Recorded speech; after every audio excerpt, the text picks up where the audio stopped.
Have you ever felt that the deeper you think, the lonelier you become, that the clearer you see the world, the less people want to listen? This is not an illusion. It is a truth as old as civilization itself. History has shown us time and again that the people who see too much, who understand too deeply, are often not celebrated but rejected, feared, and silenced. Socrates was condemned to death, Galileo forced to recant his discoveries, Tesla mocked and left in obscurity. These were not fools or dreamers, they were visionaries, and yet their very brilliance made them dangerous in the eyes of society. Why? Because intelligence is not just knowledge, it is a mirror.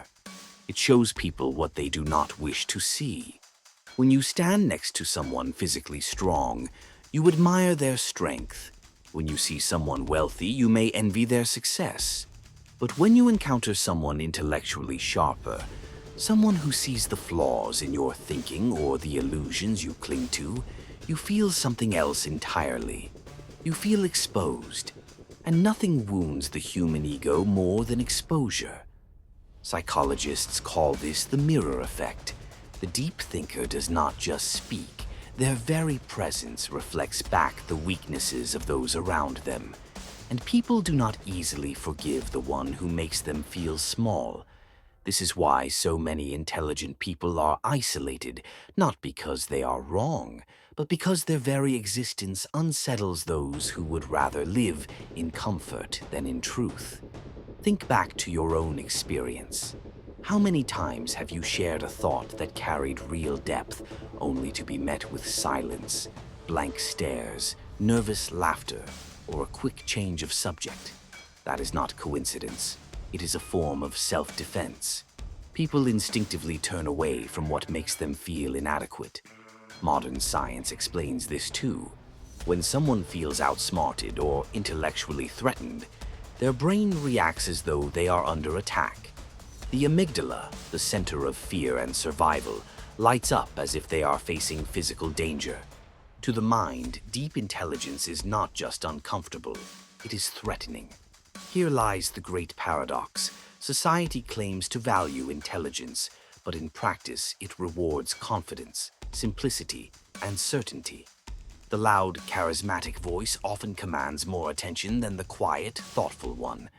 A simple idea, delivered with conviction, can move millions, while a profound truth, spoken with care and complexity, is ignored. The world does not always favor the thinker. It favors the entertainer, the persuader, the one who offers comfort instead of challenge. Schopenhauer, the philosopher who looked into the darkest corners of human nature, understood this better than most. To him, intelligence was not a blessing, but a curse. Why? Because most people are guided by what he called the will, a blind force that drives them toward pleasure, survival, and comfort. But the truly intelligent are driven by something else, a will to truth. And while comfort allows you to fit in, truth sets you apart. The more clearly you see reality, the harder it becomes to engage in small talk, to find joy in illusions, to share excitement in pursuits that no longer move you. What thrills the many often feels empty to the few who see beyond appearances. That is why intelligence so often leads to isolation, because the intelligent no longer find nourishment in the things that keep the crowd alive. And yet, Schopenhauer did not advise surrender. He offered guidance to those cursed with this clarity. Treasure your solitude, for it is not punishment, but an opportunity to think, to create, to expand. Seek out kindred spirits, not in everyone, but in the few who can understand and appreciate your depth.